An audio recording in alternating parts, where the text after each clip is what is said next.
Draga braćo i sestre, kao što je brat spomenuo, već više puta se dogodilo, ja jako uživam u toploj atmosferi u kojoj se nalazimo. I ja sam dobio informaciju da su zadnjih 2 dana, znači juče i danas, najtopliji u toku cele ove godine bili. I mi se radimo kao porodica da smo zaista deo ove tople atmosfere. Jeste vruće. Vi niste možda imali pitanja za mene, ali ja sam imao jedno pitanje koje sam postavio sinoć omladini i neko od te omladine mi je odgovorio kad sam postavio pitanje koliko smem da držim propoved. Brat je jedan spomenuo, brate ti propovede koliko god hoćeš, a mi odosmo u 12.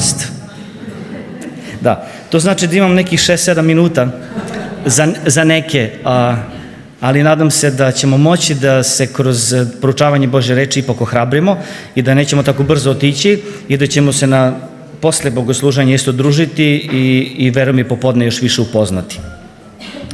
Dobro, ja bih želeo da vas, sinoć smo razgovarali o odnosima.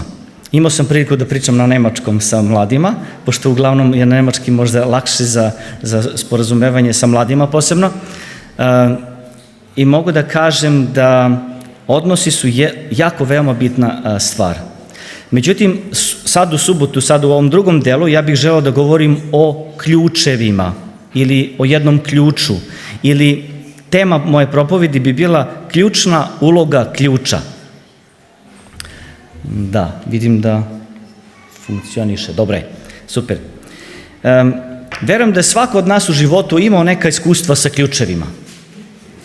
Želeo bih da vas možda vratim u neko vreme kada je možda bilo hladnije, možda u vreme zime. Kad smo moj brat i ja imali možda 6-7 godina, mi smo često išli da donosimo vodu u naš dom.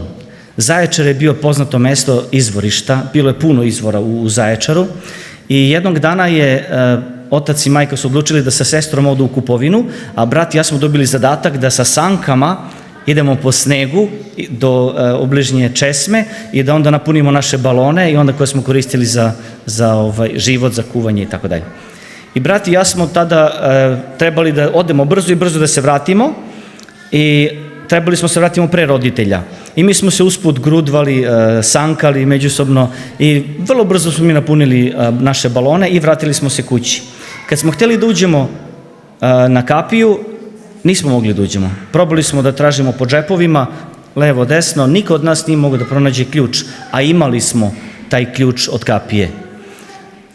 Sutra dan pronašli smo taj ključ usput u snegu. Imam još jedno iskustvo sa ključevima, to je kad sam završio teološki fakultet. Interesantno je da sam dobio mesto Niš kao pripravnik i tada sam dobio veliki svežanj različitih ključeva. I ja sam onako kao mlad, sve znam, naučio sam sve što treba, bio siguran da sve mogu i sa tim ključevima sam tako išao i otvarao vrata koja su bila potrebna i u jednom trenutku ja sam ispred jednih vrata ispustio ključeve i pali su mi, a pre toga sam dobio objašnjenje za svaki ključ zašta koji služi. I kad sam uzeo ključeve, onda jednostavno sam video, pa ja ne znam baš sve, onda sam morao sve te ključeve da isprobavam u bravu, da vidim koji otvara i tek posle ne znam kog vremena sam uspeo da otvorim sa određenim ključem određenu bravu. Shvatio sam da su ključevi veoma važna stvar u životu svih nas. Ne znam šta vi mislite o ključevima. Ja nažalost nisam poneo sad jedan specifičan ključ koji koristim, ključ koji je možda malo staromodan, ali koji ima zaista interesantne stvari, do toga ćemo još doći. Hvala puno.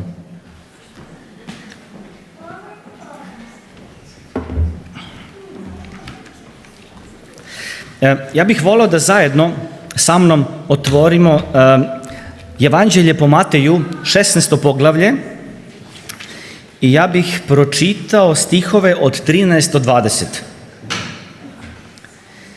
Ja ću se potruditi da izostavim sve detalje koji možda nisu toliko značajni u propovedi, ali bih volio da se dotaknemo stvari koje su od ključne važnosti u našem životu. Dakle, Evanđelje po Mateju 16, stihovi 13 do 20. A kad dođe Isus u okoline Cesarije Filipove, pitaše učenike svoje govoreći, ko govore ljudi da je sin čoveči? A on je rekoše, jedni govore da si Jovan Krstitelj, drugi da si Ilija, a drugi Jeremija ili koji od proroka. Isus im reče, a šta vi mislite, ko sam ja? Ovdje bih za sada kratko stao. Evanđelje po Mateju je pisano Jevrejima. Matej je pisao uglavnom Jevrejima, zna se to. Opisuje Isusovo rođenje, Isusovo odrastanje, Isusov odlazak u pustinji, trenutak kada je bio Isus na Galilejskom jezeru, kada je smirio buru. Zatim, kada dođemo do 9. glave, nekako već primjećujemo u 3. stihu da su neki ljudi, kao što tamo piše, evo samo kratko, i gle, neki od književnika rekoše u sebi, ovaj huli na Boga. Zatim u 12. glavi isto 14. stih, interesantno je šta ljudi tada su rekli, a kako uđe u kuću Božju i hlebove postavljene pojede, 12.14, koji kaže, a fariseji izašavši načiniše vijeću o njemu kako bi ga pogubili, no Isus doznavši to ukloni se odande. Isus je činio čuda, činio mnoge dobre stvari, ali došao je trenutak kada neki ljudi to njegovo činjenje dobrih stvari nisu prihvatili i odlučili su da ga uklone. Došli su problemi. I sada Isus razgovara sa učenicima i postavlja im pitanje, šta vi mislite, u stvari šta govore ljudi, ko sam ja? Interesantno je da Isus pita učenike šta ljudi pričaju ko sam ja. I kao što smo mogli u ovom samom tekstu da vidimo, ljudi mogu samo da govore ko je Isus možda, kome je Isus sličan iz prošlosti. Međutim, dolazimo do onog glavnog trenutka kada Isus postavlja pitanje učenicima, a šta vi mislite ko sam ja? I možda jedan od glasnogovornika za koga svi znamo da je Petar, on u tom trenutku ustaje i kaže, ti si Hristos, sin Boga živoga.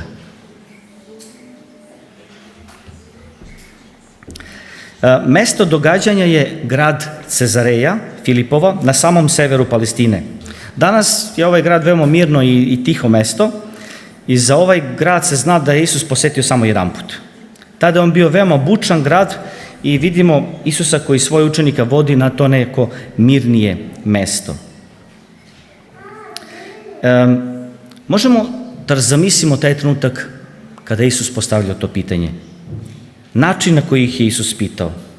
Isus nije bio toliko zainteresovan šta drugi ljudi misle o njemu.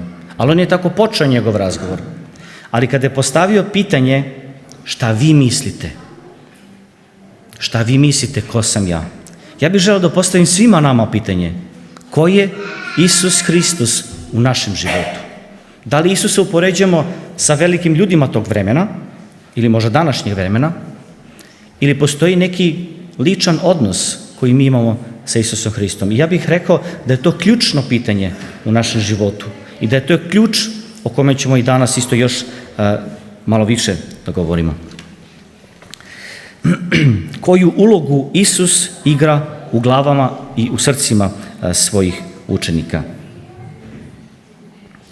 Petrov odgovor omogućuje Isusu da govori o dve važne stvari.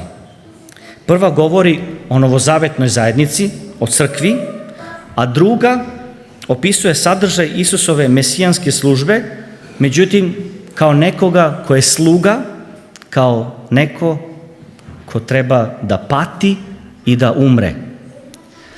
Petar je prvi deo mogao da razume, da, Hristos hoće da osnuje grupu sledbenika koji će da ga slede, crkvu, zajednicu.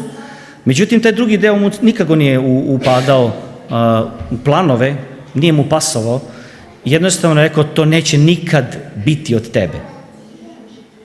Međutim, pre nego što je došlo do toga,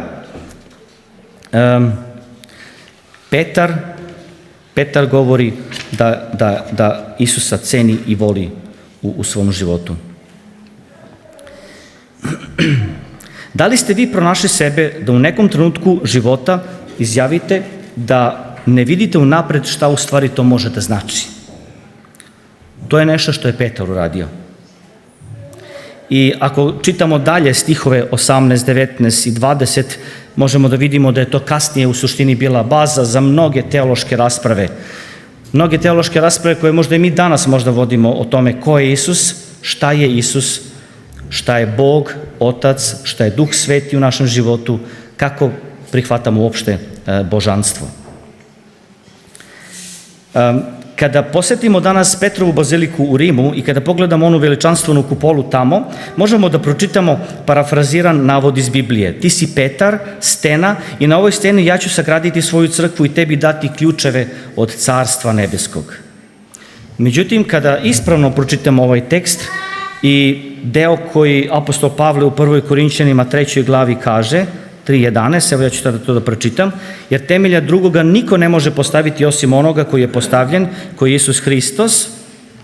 I ako čitamo kasnije u Efescima 2. glavi i u 1. Petrovi kasnije, možemo da vidimo da je Isus ugaoni kamen u građevini. Isus je ta stena. Ako možemo da se vratimo na taj stih u 16. glavi Matejevog evanđelja, gde kaže Isus Petru u 18. stihu, a ja tebi kažem ti si Petar i na ovom kamenu sazidaću crkvu svoju. Kako bismo mi mogli da razumemo ove tekstove? Da li je Petar glavna ličnost Novog Zaveta? Da li je Petar neko ko nam danas može pomagati da izgradimo crkvu? Ono kako ja razumem ovaj tekst, a to su sledeće reči.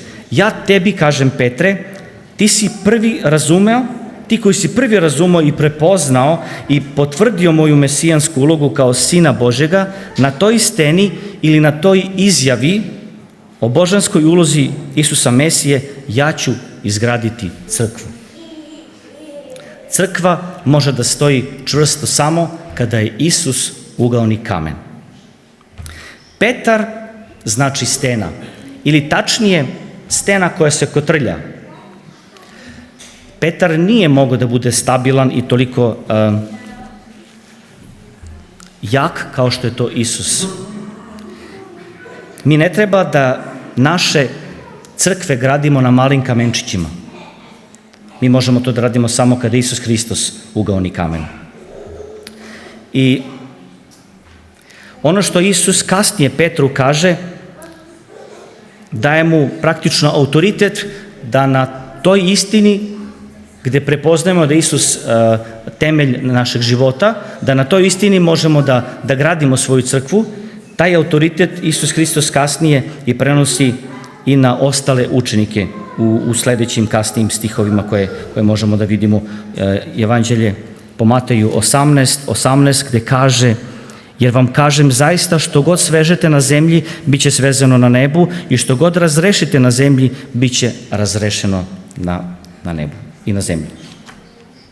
Ključevi od Carstva nebeskog dobijaju svi oni koji u svom životu prihvate Hristove reči. Ja bih volao sada jednu interesantnu ilustraciju da vam spomenem. Govorio sam o ključevima. Da li možete da zamislite one starinske ključeve kojima može samo da se otvore jedna drvena vrata i kako taj ključ izgleda? Otprilike ovako. Ja ga sad nemam kod sebe. Ovde vidimo možda koliko je jednostavan ovaj ključ. Naši automobili su možda bolje opremljeni, čak ne moramo ni da dirnemo auto, možemo da pritisnemo neko dugme ili možda možemo samo da budemo blizu i da prevučemo rukom možda pored brava automobila, one će se otvoriti. Kada otvorimo naše kompjutere, mi ne koristimo ključeve, nego ti kompjuteri traže ključ ili password ili možda prepoznaju naše lice ili možda samo stavimo otisak prsta, Danas postoji mnogo različitih načina kako se nešto može otvoriti. Međutim, vratimo se na ovaj ključ, ovaj starinski ključ. Šta je tu što želim da istaknem? Ovaj ključ je sastavljen iz 3 dela. Prvi deo je ključni deo, skroz levo. U sredini se nalazi osovina ključa, a na kraju je ključni prsten. Ja sam to možda na neki način podelio na sljedeći način. Kažemo, Isus Hristos, spasenje, put, istina i život, to je ključni deo u našem životu. Ako gledamo šta je osovina, možemo da predstavimo Božjom rečju. I ključni prsten je crkva kao vidljivo Hristovo telo. Da li ste nekada u životu doživjeli, možda ove starije generacije to sigurno znaju bolje, da ste probali da otvorite neka vrata sa nekim ključem i da je jedan od delova ključa pukao i da onda jednostavno više niste mogli da otvorite vrata? Tako je i u ovom slučaju. Ukoliko ključni deo se isključi ili izbaci, mi možemo da teoretišemo o Isusu Hristu, da govorimo toliko različitih stvari koje nemaju toliku snagu zato što Hristos nije temelj onoga što mi hoćemo da radimo. I šta se onda dešava? Mi okrećemo ključ i okrećemo i svojom snagom i dalje okrećemo, međutim vrata se ne otvaraju. Zato što Hrista nema u svemu tome. Da li možemo, ako izbacimo srednji deo, šta nam je onda ostalo? Isus Hristos koji je stena, imamo zajednicu koja ne temelji i nije povezana sa Hristom kroz Božju reč. Šta se onda dešava? Onda se dešava da mi kao pojedinci izražamo svoje mišljenje o nekim stvarima. Mi kažemo, ja pretpostavljam, to bi moglo da bude tako. Ja mislim, možda bi moglo ovo i ovo da bude na ovaj način.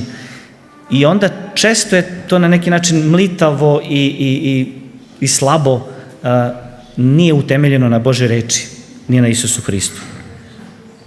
Ali ako kažemo, hajde da izdostavimo, možda nam pukne ovaj zadnji deo, znači ključni deo, ovaj prstenasti deo ključa, šta se onda dešava? Onda mi kao pojedinci lutamo, ne možemo da se pronađemo ni u jednoj zajednici i pokušavamo da tražimo rešenje.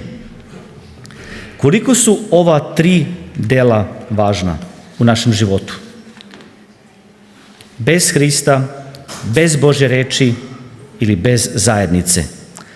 To su 3 ključna dela u ovoj propovedi koje želim da naglasim. Koliko je važno da mi kao crkva, kao pojedinci, Hrista prihvatimo kao ključni deo u našem životu. Da Božja reč bude osovina koja daje temelj našim teološkim raspravama i da zajednica bude nešto što nam pomaže da sve to izgrađujemo i da radimo. Još ono što bih isto, to je ono što sam već spomenuo, dakle, bez Hrista vidimo legalizam, večno teologisanje, forma bez sile, bez reči je jednostavno prisutna samo neka osjećajnost, subjektivizam, ja mislim i osjećam, a bez crkve mi smo izolovani, ranjivi i sami. Ako bismo bilo šta od ove propovedi mogli da zapamtimo, a to je budimo svesni koliko je ključ važan u našem životu.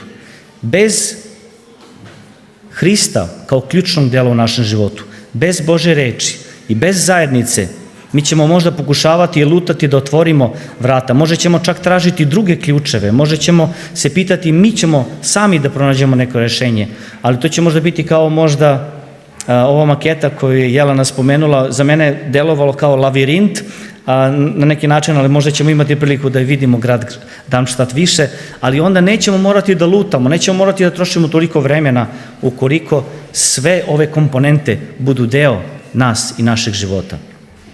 I ono što bih isto želeo da kažem, neprijatelj je uspeo kada ukloni makar jedan deo.